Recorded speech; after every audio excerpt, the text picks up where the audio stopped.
When you're feeling down and like your world's moving slow, just remember your race. It moves at your pace when marching towards your goals. And brighter than the stars. Don't take impossible. Nothing is impossible. You're brighter than the stars. An angel, angel, angel, soaring like an eagle, eagle, eagle. Nothing is impossible. Don't take impossible. You're brighter than the stars. Welcome, ladies and gentlemen. I am excited to have two special people. I call them Black Royalty right here in the DMV DC area. I'm talking with 3D. My name is Derek Darrell Dixon, and I am your host. And of course, we're right here on Plush Work TV. Listen, before I start my interview, let me tell you just a little bit about what's going on with Plush Work TV. We have so many exciting shows and things that are coming up. So please make sure that you follow Plush Work TV on Instagram, on Facebook. Also, you can go to www.plushworktv.com. So please make sure, once again, Plush Work TV, because we are going to be doing so many exciting things coming up, and we want you to be a part of it. So again, I am Derek Darrell Dixon. We're talking with 3D, and I have Dr. Lovail Long and Lisa. Renee Marshall is here with me today, and we are going to be talking about DC Black Broadway, how it got started, how it is going today, and everything that is going on. So before I even do a proper introduction, Dr. Lovail and Lisa, how are y'all both doing today, this evening? Doing great. Fabulous. Doing great. Yeah. Well, I am so excited. Let me tell you, when you meet people, and it's just something that knowing that you're around people that are like-minded, that have so many inspirations in life that inspire you to continue to do your craft and do what you do. Dr. Lovail has such a marvelous story that everybody needs to hear, that I think that this needs to be a biography on television. This story needs to be told. It needs to be more than just theater. And I know it's going to come, and I'm excited for him to be able to go out and tell his story and tell it his way, because that's a lot of times we want to give over our stories to someone else, and therefore it's told a different way, but we need to tell our own stories. So I'm excited to see where he's going to be going and what he's going to be doing. Let me tell you a little bit about Dr. Lovail. He is a prolific storyteller. He's a playwright, producer, a founder of DC Black Broadway, a premier theater production company in the Washington, D.C. area. He's a visionary. He's also a man that believes unquestionable that there is power of second chances. And we're going to get into that and make you understand what that means. A voice for people who have been counted out but continue to rise. He has been incarcerated for 6 years, but his life has been changed. The chapter, and he's into his new chapter. He's a trailblazer.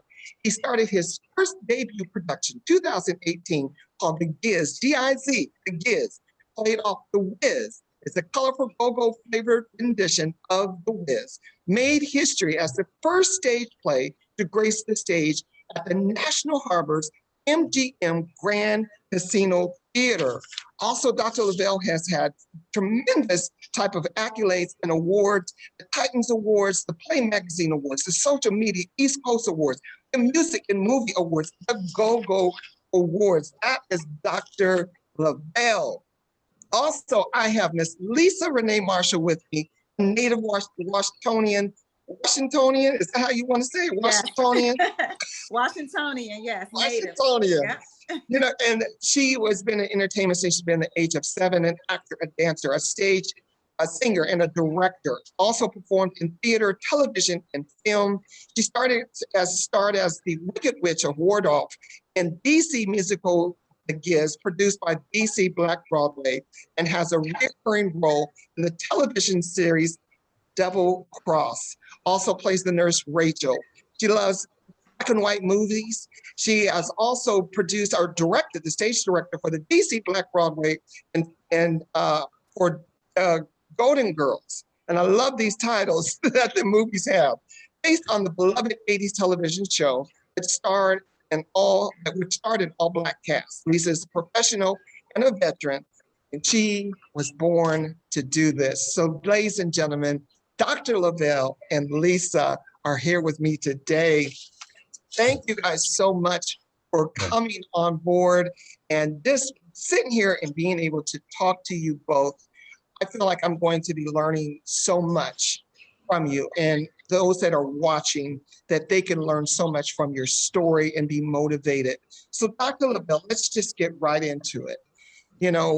Let's just start where, being incarcerated for 6 years and how that changed your life around. How did you say, I'm going to open up and be the CEO of the DC Black Broadway? Where did that start and where did that come from? Where was the motivation? It wasn't really no motivation. I had met a young guy, and which was my cellmate, was Salahuddin Mahi, and he was writing books, and he had started a buzz around the prison yard with his books. So he was a Washingtonian, and we was in a 3,000 inmate camp in Georgia State Pen, and it was only 2 DC dudes in there. So naturally we gravitated to each other and had each other back. So he asked me to read his book one day, and I probably got like 2 pages, and I was like, I can't read this. And he was like, what? I was like, I can't read this. Like, I lived through this, and I don't want to read about something that, brings me back and give me trauma. Right. So I asked him, I said, hey, what do you think about, writing something for family? We need more positive black men to write stuff for families. Like, and he was like, man, I don't write for families. And I'm like, well, that's what you may think about. And then that night, once I laid down at the count time, voice, I usually talk to God a lot, and he sounds like me. And he said, I need you to do a stage play. And me and God went back, and I said, I'm not doing a stage play. I don't know what you're talking about. I've never done a stage play. I can't even think about doing a stage play. Why do you keep telling me to do a stage play? I'm not doing a stage play. And so I thought it was over with him by that time. So the next morning I woke up and went in the room and started watching TV. And the first thing I turned on, it was The Wizard of Oz. And there go God again saying, this it. And I was like, can I do a go-go version of the Wizard of Oz? And God said, yes, you can. And so I was like, no, I can't. And then I called Anwan Glover, known as Big G from the Backyard Band. I had a cell phone in prison. And so I called Genghis, which is my brother, and I said, hey, what do you think about doing a go-go musical? And he was like, yeah, Slim, what you got on your mind? And I was like, what do you think about doing the go-go version of Wizard of Oz? And he was like, stop playing. Bro, that's my favorite joint. And I was like, what do you think about it? He was like, that's a hit, I'm telling you. Bro, who told you that? And I told him, I said, God been putting on me to do it. And from there, it was history. That was the first time it came to me. And so I tell people I knew I couldn't fail because it was God's assignment. Right. Nobody put it on me but him. Now, when you created or when you thought about that, because what's so ironic is that The Wiz was the very first musical that I saw. And that's where I had the love for theater. I knew that this is what I wanted to do when I saw Stephanie Mills in The Wiz. And I thought, wow, this is where I want to be. I want to be right there on that stage. Right. When you were writing that story, did you envision where it would go? Did you envision of where to even start? How did you tell yourself that, okay, I know you made a phone call, this is what you were going to do? How did you know that at this point you were going to be able to take off with this? Because I started studying people that was doing theater in DC, and I had a phone, so I would go to the internet, and that's the only time I would get on social media. I wasn't a fan of social media, so I would get on there, and I pick up theater, look at people that was doing theater, and I decided a guy that I saw that I wanted to mimic him. Mm. So before I came home, I gave him a call, and I was asking him, like I say, hey, I don't know if you know me, but I'm Lovail. And at that time, I was using my street name. I was like, my name Boogaloo.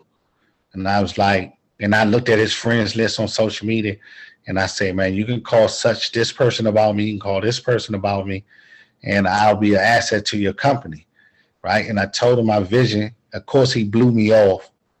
And so the next couple of years, I came home, and, just like a return to, I came home and I didn't know really what I was going to do. And I went back to study, and then I started feeling sorry for myself. And then my wife one day got him and said, I don't want to hear nothing else about that go-go musical because you need to be doing it.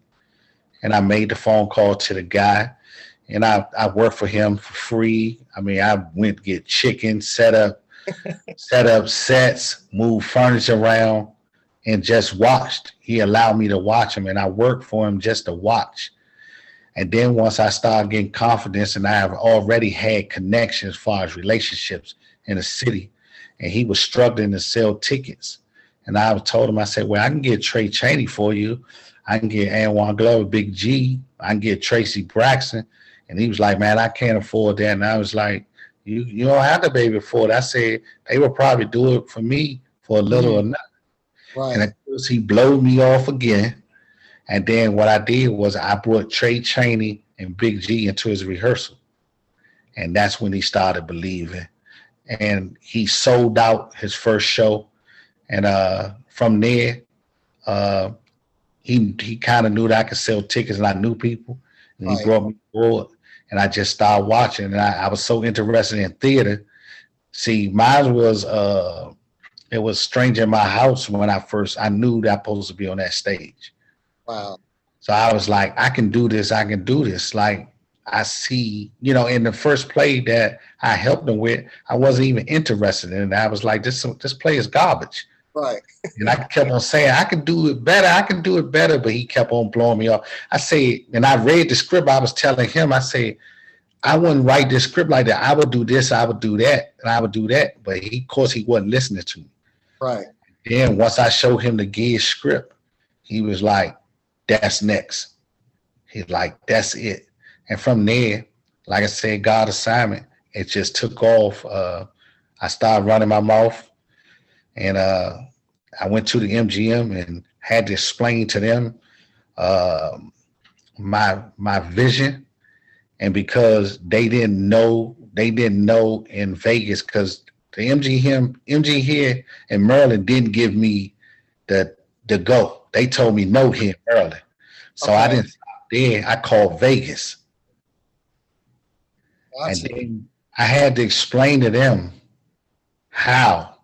what go-go means to DC. Right. And I gave the term. I said, if Bob Marley did the Wizard of Oz in Jamaica, what would happen? And he was like, it'll be crazy. I said, that's the meaning of doing it in go-go here in the Washington, D.C. area. And they gave me my shot. Miss Lisa, knowing Dr. Lovail's story, what made you believe in Dr. Lovail and said, this is a man that has a vision. This is a man that is going places. What made you believe in Dr. Lovail? And I think that's important for people to know, because, people we always want to judge. And we always think of the backstory, and we never see what's to come. So what's made you say, you know what? I believe in this man, and I want to move forward with him. I may be putting you on the spot. It's okay. It's okay. You know what? Honestly, have the conversation. Have the conversation. You can't judge a book by its cover. Lovail is a very genuine person, And you can tell a person's spirit just by having the conversation. I knew that he was genuine and he was a man of his word. And the proof is in the pudding. If someone has ulterior motives, it's going to come out eventually. You know what I mean? And sometimes, you know, you can kind of sense when something just isn't right. And with Lovail, it's always been 100 from the day I met him, you know, and I really admire him because writing is something that he tapped into late in life. He didn't know that he was a writer, but he really is a beautiful writer.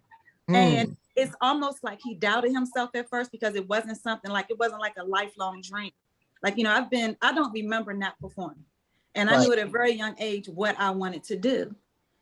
This isn't something that he saw for himself, but once he tapped into it, he made it happen. Wow. And that really should be his nickname, Mr. Make It Happen, because he's going to make it happen. Oh yeah, absolutely. Because he's going to make it happen. If it's something that he wants to do, he will make it happen, period. And he's all about bringing on people that are like-minded, that he sees potential in. Even if you don't see potential in yourself, he has an eye for people. You know, he has a knack for spotting potential. Even with me, he gave me a shot at being a director after I had been in, I've done countless productions, right? Always on the acting side of it. And in hindsight, I can honestly say that I have directed in some form of fashion, but it wasn't something that I actually saw for myself, but he saw it. He saw it. He put me in this position that I'm eternally grateful for. Yes. You know, and I absolutely love it. And I was just like, what made you think that I could do this? And he was like, because I know that you can. I've been watching you for a while. Wow. You know, and that's really a testament to, you never know who's watching. Yes. Do your best, be professional, because you just never know who's watching and who can take you to that next level. That's right. Lisa, when, you know, you said that you started at the age of 7. Yes. And when did you know that you had that passion and that love to be in theater, to be in television? Where did you find your niche? Well, the first musical I saw was a Shirley Temple movie on the Good Ship Lollipop. That was like my introduction. I was about 7 and I said, I want to do that. I can do what she's doing. And my parents, they put me in tap. They put me in tap dancing classes, modern jazz classes. And then at some point I was in drama, but entertaining is like music and dance is woven into my family. Gotcha. You know, back with my uncles, my dad had a doo-wop group. They got signed and in the 60s. So, you know, it was just like, it's always been there. And so me and my brothers and my sister, we used to put on skits in our house and in the basement and making our own commercials. Yes. You know, I can relate. We was out on the back patio and charging our family a nickel to make them come and watch us dance and sing. Yep. And that's pretty much what it's been my entire life. You know, we've just always been in front of the camera. And I just think it's always been a natural progression for me to eventually direct. Yes. Listen, ladies and gentlemen, once again, I'm here with Dr. Lovail and with Lisa Marshall, and we are talking about DC Black Broadway, and we're going to take a quick break, but we're going to come back and just tell you a little bit more about how that got started and how you can be a part of it. But right now, I want you to just sit back and watch just a quick little TikTok. If you don't follow me on TikTok, you got to make sure that you do it. Follow me, Derek Dixon 66 on TikTok. Make sure that you follow me. But we'll be right back. Don't go anywhere. You're watching Talking with 3D. This is Real Talk for Real People. I know you love me, babe, but you never tell me so.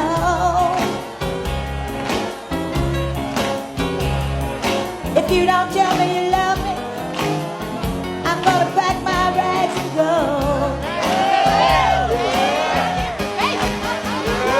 I live on the street from the jukebox band. All night long they play the blues. I live across the street from a jukebox band. All night long they play the blues.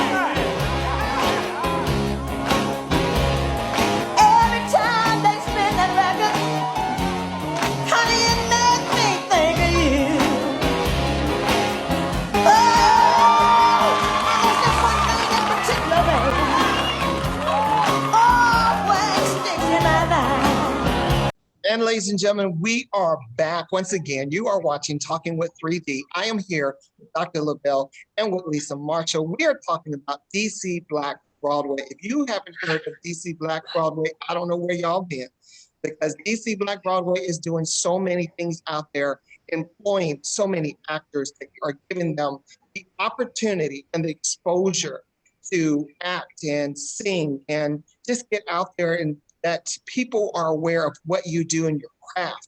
And I want to talk about that, Dr. Lovail. DC Black Broadway, you are the CEO of the company. What made you want to start DC Black Broadway? What was it that you wanted to bring more of us brown Black people into the theater and give us the exposure? And first off, I have to say thank you for doing that, because there's not a lot out there. A lot of people want to run to Atlanta to do that. And we have so much talent right here in the DMV area. So tell me about DC Black Broadway.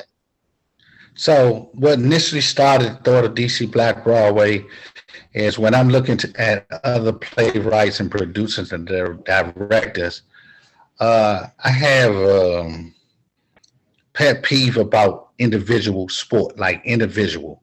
And usually when you see like Tyler Perry production, Jakaris Johnson, like I've always been a team player, and my life has been a dope dealer in the streets.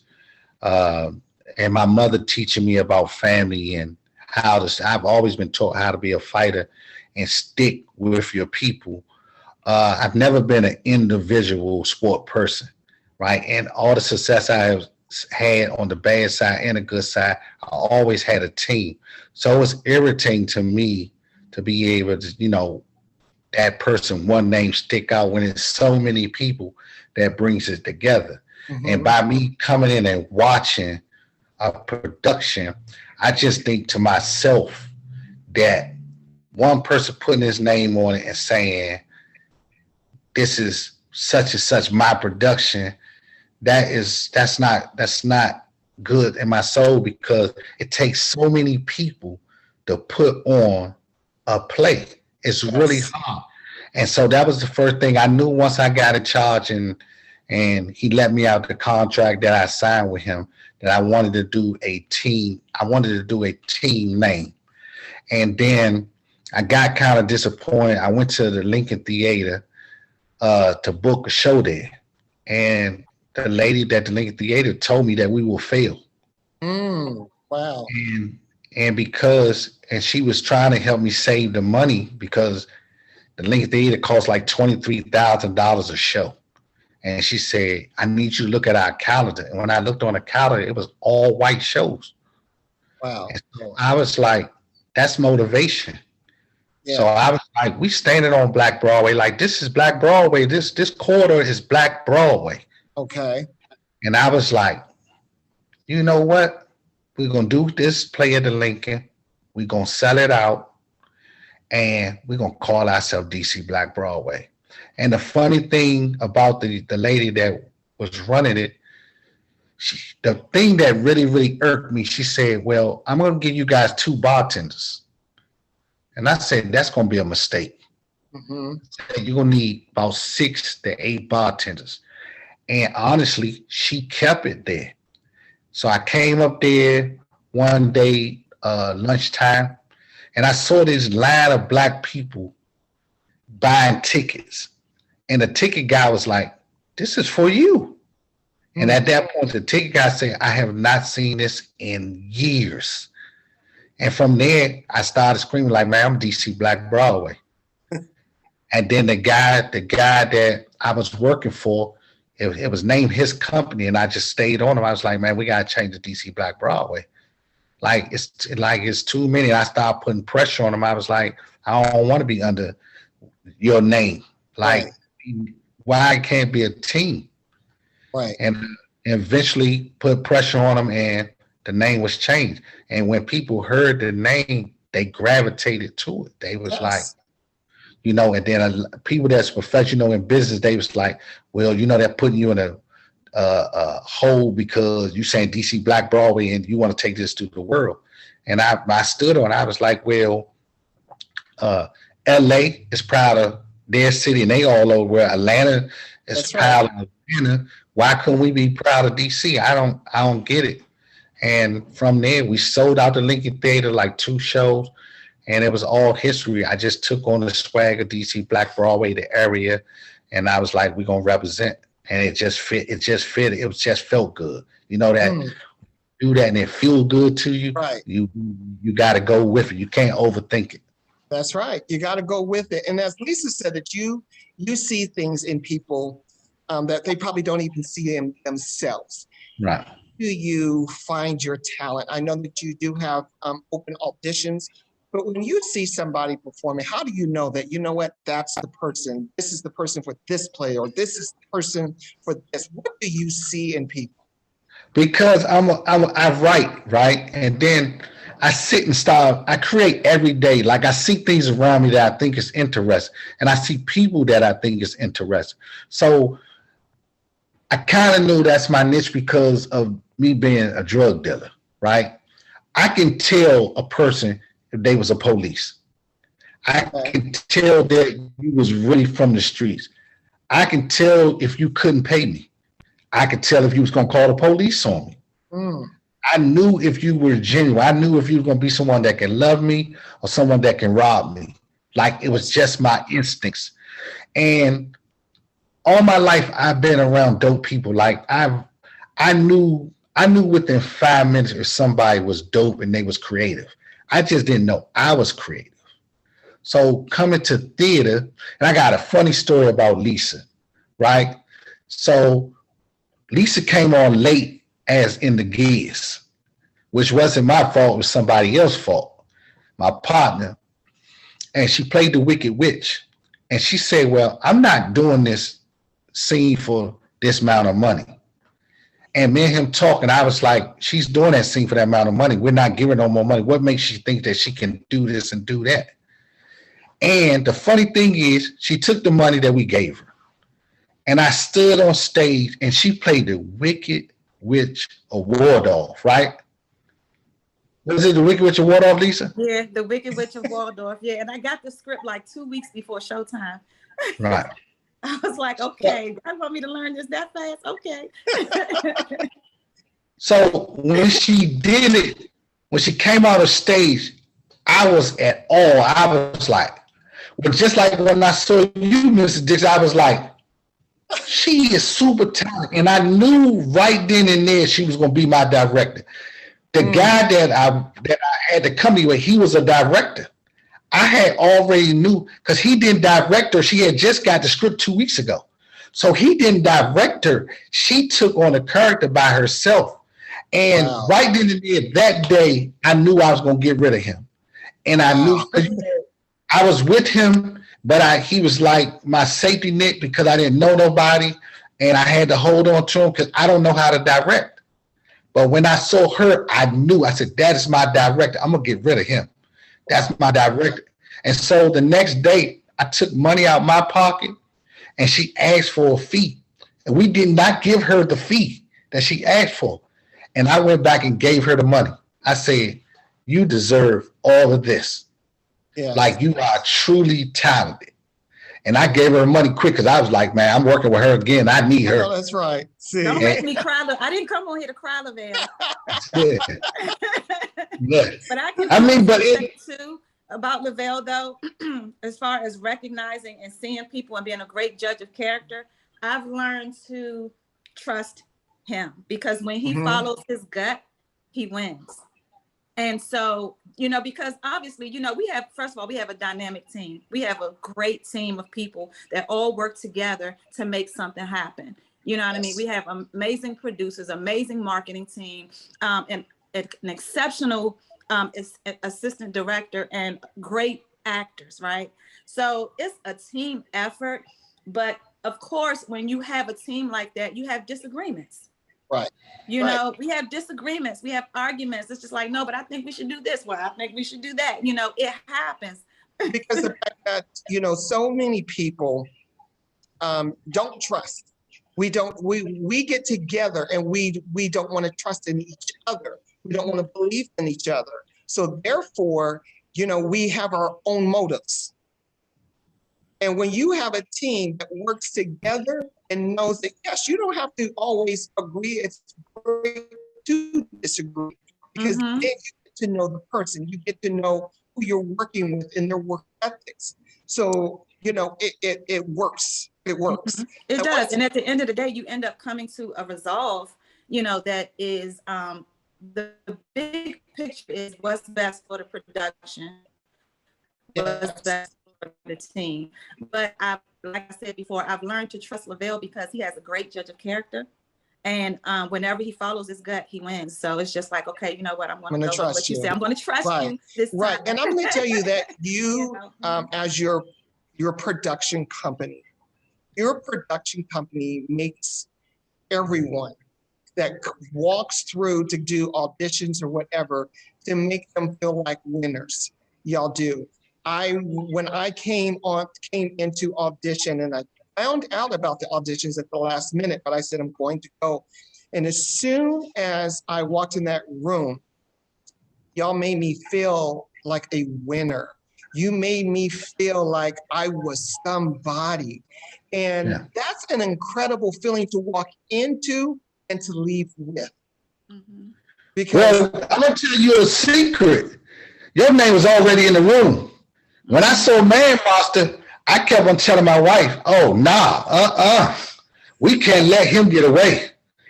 We need him. Like Man Monster, I had started watching Man Monster, and I told the playwright that I was watching the play, and you took me away from watching the play to watching you and your antics at your body language. And I'm over there cracking up. Say, I don't want nobody to know. I'm like, he is crazy, man. Look at him. And I'm telling my wife, look, he's the one. We got to get him.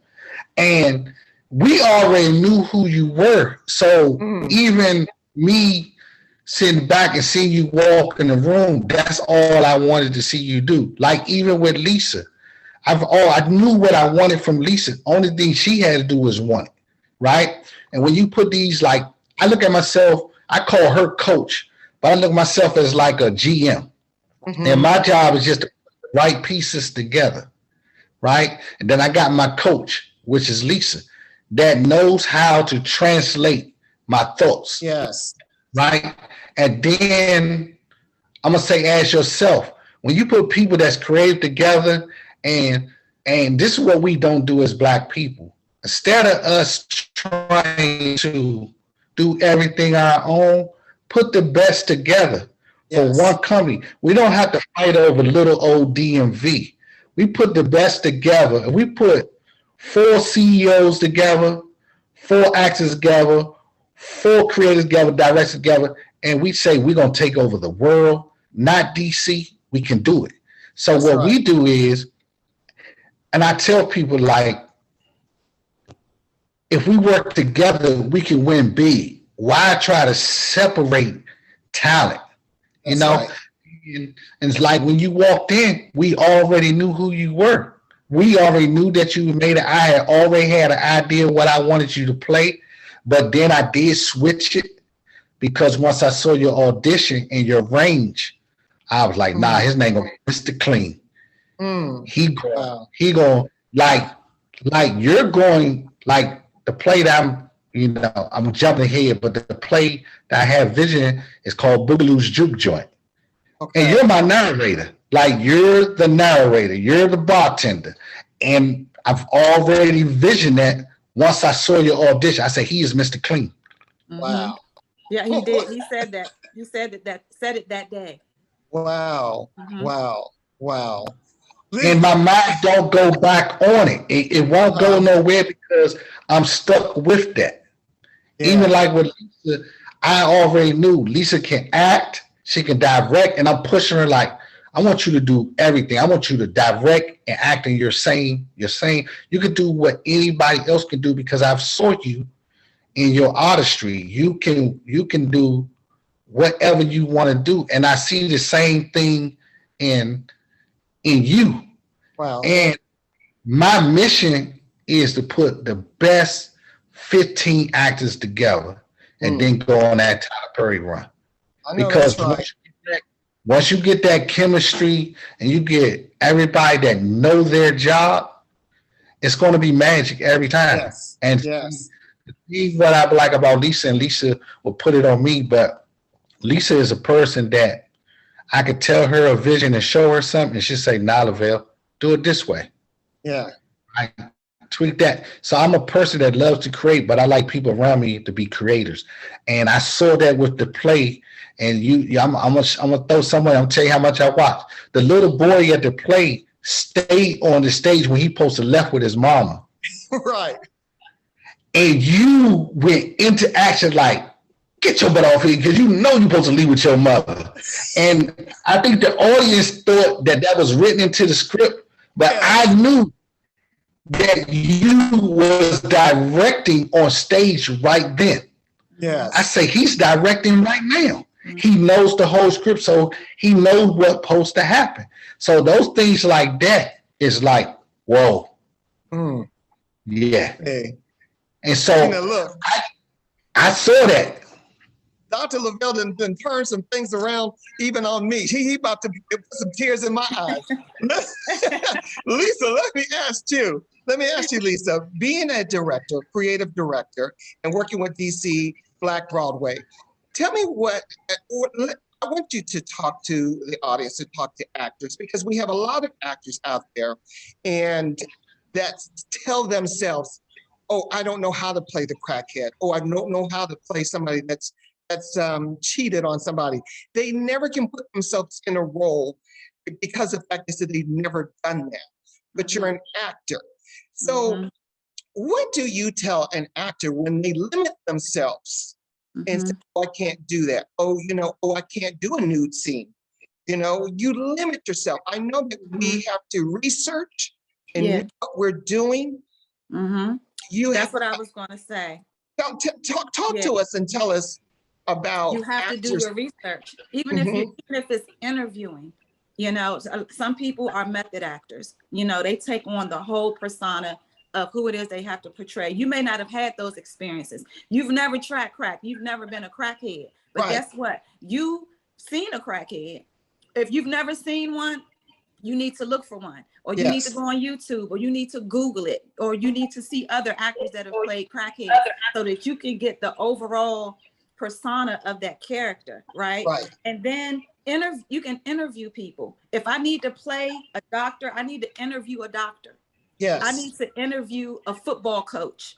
If I may play a female football coach one day in a movie, I need to interview real football coaches so that I can know the lingo, so that I can know what it feels like to coach your team and to give them hype, to get them hype over the game, and to how to call plays, and what it feels like to be defeated if you lose, like all of those aspects of being a human being, they're human experiences, right? So you have to interview people, you have to do your research. You may have to go as far as hanging out at a old folks home and seeing how nurses handle old folks. If that's you may have to play that character one day.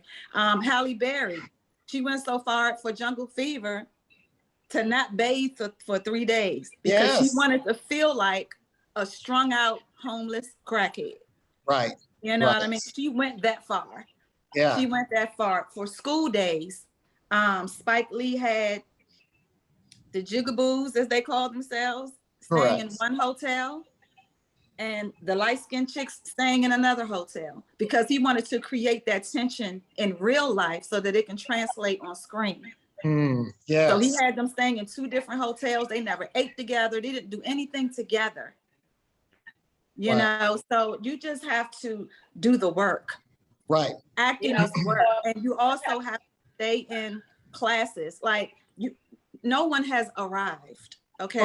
I don't care how much work you've done, you can always still learn more. So still get into acting classes, still do improv, still try your hand at method acting. You can take a class on that.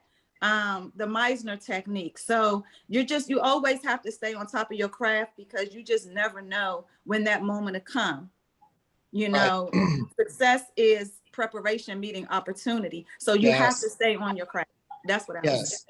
And you said something that's so very important is that to take the classes. Take the classes. You have not arrived. And even when you No. think that you have arrived, there's so much more that's beyond that.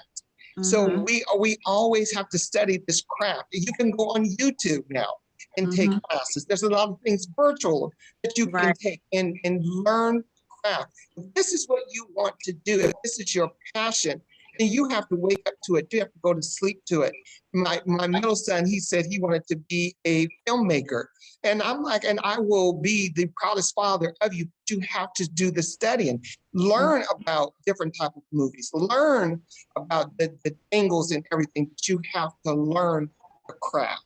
And a lot of times, you know, we see actors, a lot of people see me as the comedic actor, but then when they see the serious side of me, and you know, you have to be able to be versatile as well.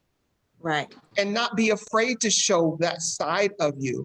So I'm glad that there's so many nuggets that you put in there that are so important. Listen, we're going to take one more quick break, and then we're going to come back. We're going to talk about grease with a side of mamba sauce, and then also talk about a couple of the awards that Dr. Lovail has also received. So don't go anywhere, ladies and gentlemen. Once again, you're watching Talking with 3D. This is Real Talk for Real People. We'll be right back. I talk about I got a reputation, Steve. I used to be a hoe. I ain't no hoe no more. I ain't been no hoe in a long time, Steve. A long time. I'm trying to change. You were a hoe. Back in the days. How long haven't you been a hoe for? For a little minute. For a little minute. How long? About a year. A year. It's good. Wow, that's real good. You were promiscuous and now you're not. Yeah. Whatever that means. And ladies and gentlemen, once again, I am here with Dr. Lovail, and also I have Lisa Renee Marshall that is here with us from DC Black Broadway. He is the CEO. Lisa is the director, stage director for DC Black Broadway. And again, if you don't know about DC Black Broadway, you have to make sure that you look them up, www.dcblackbroadway.com. Make sure that you can go on there and get all the information about auditions and plays that are out there. Again, it's www.dcblackbroadway.com. Please make sure that you look up, because this is for us, Black and brown people. This is for us. And you don't have to run to LA. You don't have to run to Atlanta. If that's what you want to do, more power to you. Congratulations. But it's right here. So support the Black arts, support DC, support the DMV, because there are so many talented people right here in the DMV area. Listen, I know that you all have a play that's going on, grease with a side of mamba sauce. Let's talk about that, because I love there's so many plays. The Golden Girls is GIRLZ. The Giz. There's so many plays that you have out there that you put the spin on it. You put the twist on it. So tell us a little bit more about grease with the side of mamba sauce. Okay, so how Grease with the Side of Mamba Sauce started was I listened to my fan base, and I listened to women. You know, my business is 93% of women, Black women. So they wanted to see Grease, or they wanted to see Brewster Place. And Brewster Place is already a Black story. And I definitely know that I can make it fun, because my aunts and my grandmothers and girlfriends and all type of stuff was in that movie.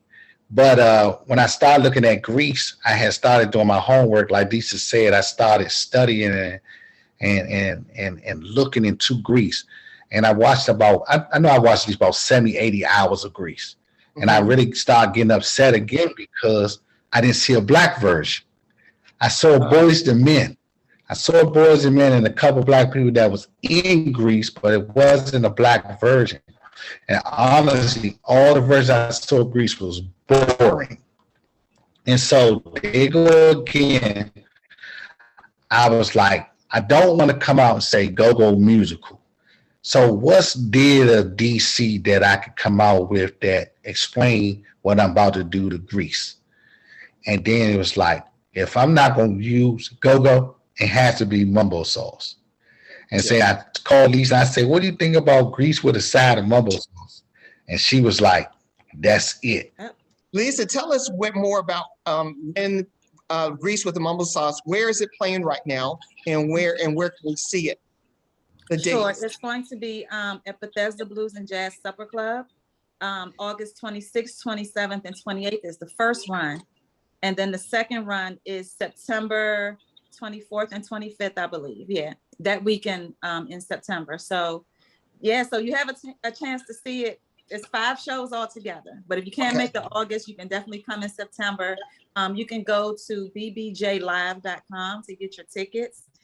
Or you can just go to BethesdaBluesJazz.com. Either one will take you to the website to get your tickets. And it's going to be great. When I first heard the title, I thought, it's brilliant. I thought it was brilliant. You know, the original Grease is set in the 50s and they have drag racing and what have you.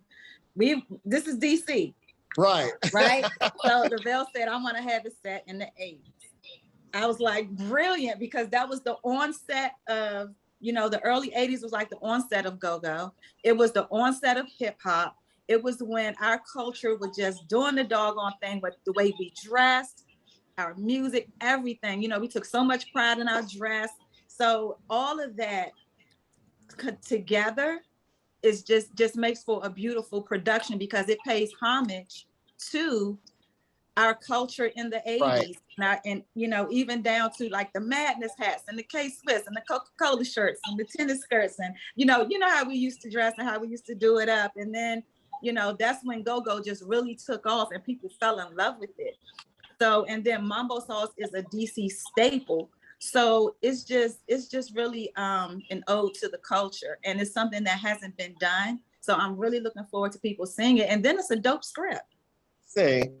So if ladies and gentlemen, if you guys want more information about DC Black Broadway up and coming plays and things that are going on, please again go to www.dcblackbroadway.com. Listen, we got about 30 seconds for each of you. Dr. Lovail, tell everybody where we can find you on social media, and give us one of your most inspirational quotes that you have. You can find me as Dr. Lovail Long on Instagram and Facebook. As Dr. Lovail on both platforms. Most inspirational, I could say, to my city. Like we are our own enemies here in this city. So I would say this: please don't disrespect the locals. Don't disrespect the locals. I know that's right. I'm about to call you Dr. Lisa. And that might be something might be coming in there. Lisa, tell everyone where we can find you as well. Okay, sure. On Instagram, you can find me at Lisa Renee Acts, LisaReneeActs. Facebook, just Lisa Renee. And that's pretty much it. So, and Lisa, give us something to encourage our audience. It's never too late to pursue your dreams. All you have to do is start. It's never too late. That's one of our biggest problems with people, is they think that I'm a certain age or I never did this, and it's never too late. Never too late. Never too late. Never too late. It's the most powerful thing that you can tell somebody. It's never too late. If they only just take it and believe and do what your passion and what your purpose is in life. So I appreciate both of you coming on. And again, we need so much more time, but I want to invite you back again to talk some more about up and coming plays that you're going to be doing. And just this, people, when they want to audition, I want to ask you this real quick: when you have open auditions, and they find that information also on the website? Yes, the website and all our social media platforms. And all social media platforms. So if you want to be a part of DC Black Broadway, listen, if you want to come and work on the production team, they need people to sweep the floors when the play is over, and pack things up and put the costumes away and put out food and be part of craft services and things like that. I don't know if they need it, but you never know. You gotta go on there and see what they need, because you just never know when it's your moment. It's never too late. Ladies and gentlemen, thank you so much for tuning in to Talking with 3D. Dr. Lovail, Lisa, thank you so much. I wish you all the best. I'm looking so forward to working with y'all and being a part of DC Black Broadway. Have a good evening, ladies and gentlemen. Always remember that this is real talk for real people. Thank you. Let me hear you guys sing. Breathe in my ear, ba ba ba ba ba. So you walked over to me. Breathe in my ear. Let's go back. Too much. Breathe in my ear. You're on top of the vocal, Taquita. I'm not giving you this. Breathe in my ear. It's just like the way it's sung. No, too much neck, honey. 6, 7, 8. Oh, you just want me to get started. Again for Taquita. You're touching my body. Oh, No, let's go back. What time is it?